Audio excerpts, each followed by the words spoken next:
Welcome to Ketchikan.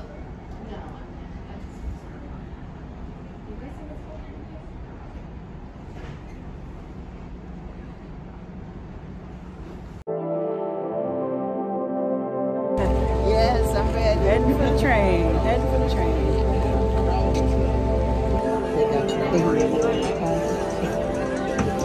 It's 10:28 and we're leaving Skagway. This has been the coldest spot we've been so far.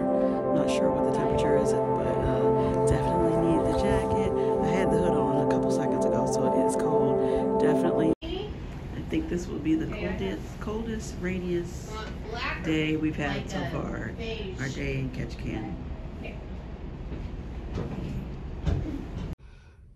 What are we doing today, Mom? We're going to the Saxman Village.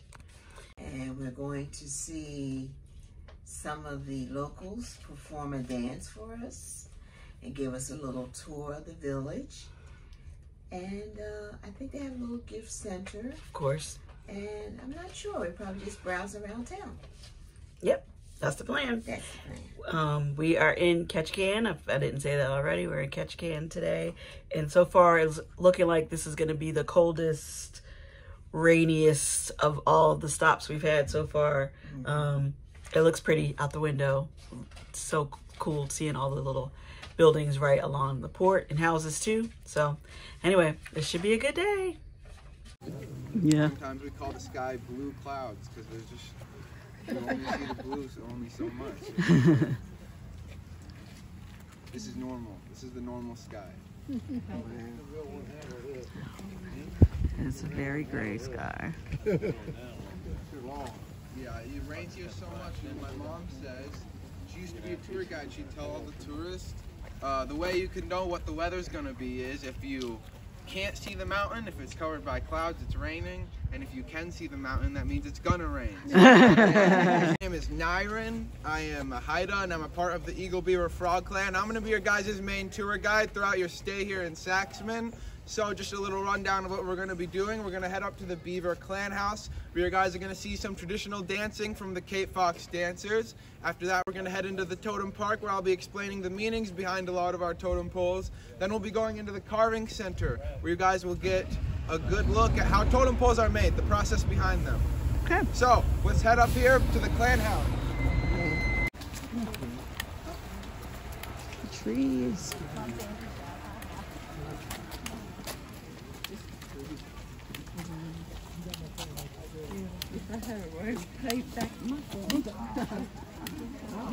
I'm going down.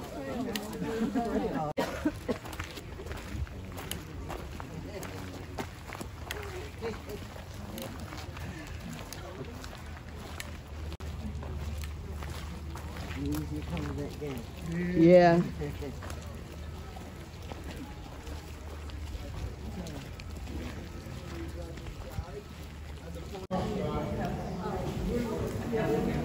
Wow, that's right. That's good. Beaver Clan House and from the village of Saxman. Now the way you can tell it's the Beaver Clan House are two house posts behind me, two house posts behind you, the screen behind me, and the screen when you exit the building. The way you can tell it's a beaver is by its cross-hatched tail, its teeth, and the beaver usually holds a stick in its hands or in its mouth. In this case, both.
the double-headed eagle, the killer whale, the frog, the beaver, the bear. These are just a few clans we have represented here today. The next song and dance I'd like to do for you is called the Paddle Song in honor of the canoemen that paddle from village to village. Boop.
The rest of you can still take part by clapping your hands to the beat of the drum.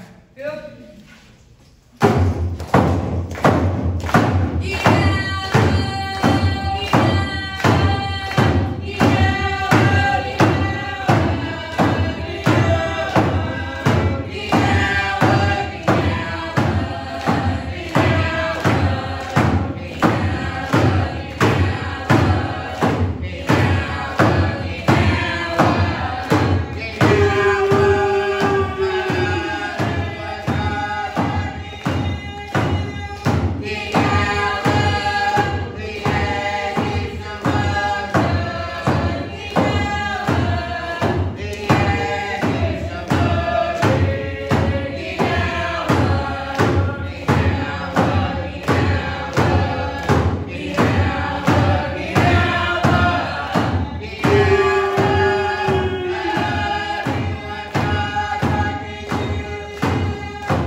Well, that was fun.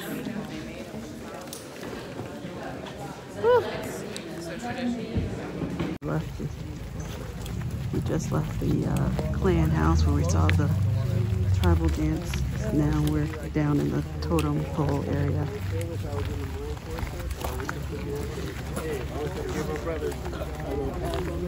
Hey folks, how we doing today? Good, good, good. How are All right, you? loving it, loving it. How you doing? This whole place here is a village. How long has it been here? Saxman was founded in 1894. It's named after a missionary who lived in the old Cape Box village. So, Cool. yeah. So they moved here and they brought some of their poles with them. So most of these are based off of those poles. Because we recreate them over time. As they deteriorate, we recreate them, and we've done that for hundreds of years. Right. Because we didn't have a written language, so that's how we kept things like stories and histories alive, was recreating the poles over time as they deteriorate. That's about everybody. So again, let's get a little bit close, have a bit of story time for you guys.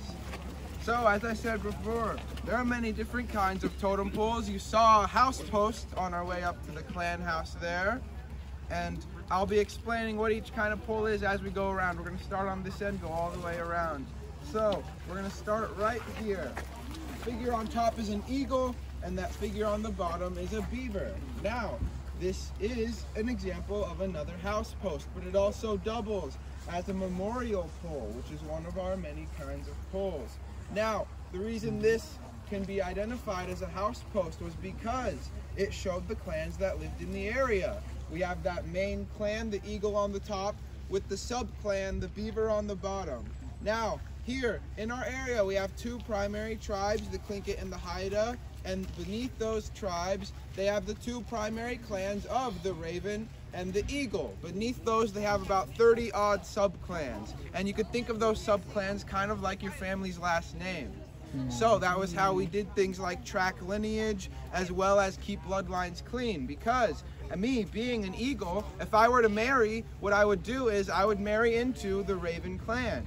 Because we have it mapped out through bloodlines, well, that's how we kept bloodlines clean, was marrying into the opposite clan. So what I would have to do is, me being an eagle, beaver, frog, I would have to marry into the Raven clan. So if any of my relatives past were a Raven, I would not be able to marry into their sub-clan either.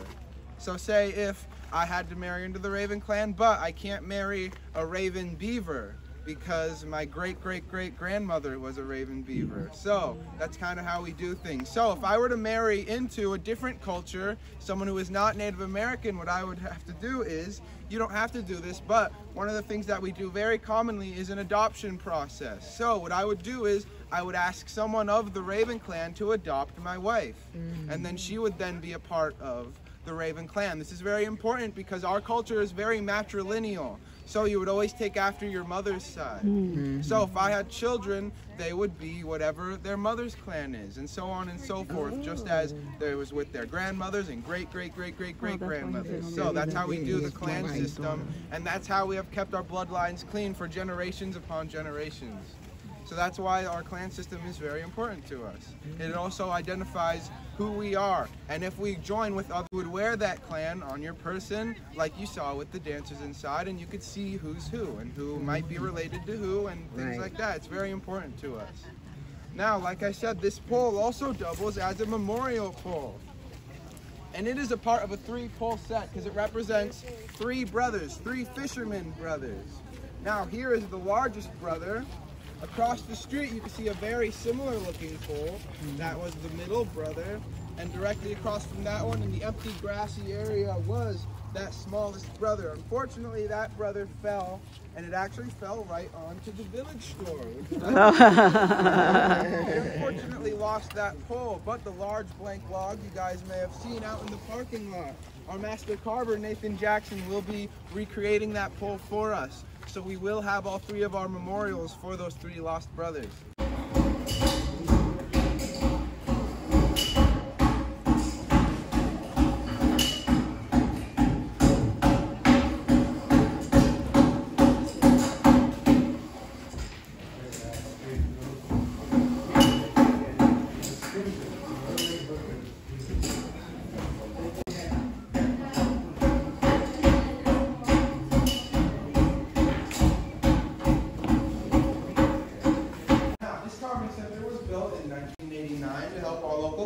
Practice and hone their crafts. We have some of them here today, and I would like to see you out. This is Norman Nat Collins Jr., who is on my right here. Now, he is a Haida carver who has been practicing professionally for about 17 years. Wow. You see examples of his works on his table there, and the black portfolio, as well as business cards. He is working on this project here, as well as he made this one behind me. Now, I did say he also recreated those wings and beak for the mystery pole that was outside. And you can see the new recreation next to the old one propped up against the window. So, we have very prolific carvers who work in here with us. Now, this pole in the back here, this is a good example of what you would normally include on a pole. And if you were working with a carver on what you would want on a pole, it would have to include certain things. Now, the person who commissioned this pole, his name was Medved, which translates to bear in multiple languages. So, a bear was chosen to be put on the bottom of the pole. He loves fishing, which is why a salmon sits in the bear's claws. And his love for America, obviously, is exemplified by the eagle on the top. So, you will notice all the animals included here, they come from this traditional land, and they are part of our traditional values. So, usually things like Star Wars or Lord of the Rings, those have been attempted, but they often don't go through, at least in this carving center. Now, the workspace on my left here is of Nathan Jackson, and he is who's known as a Tlingit master carver.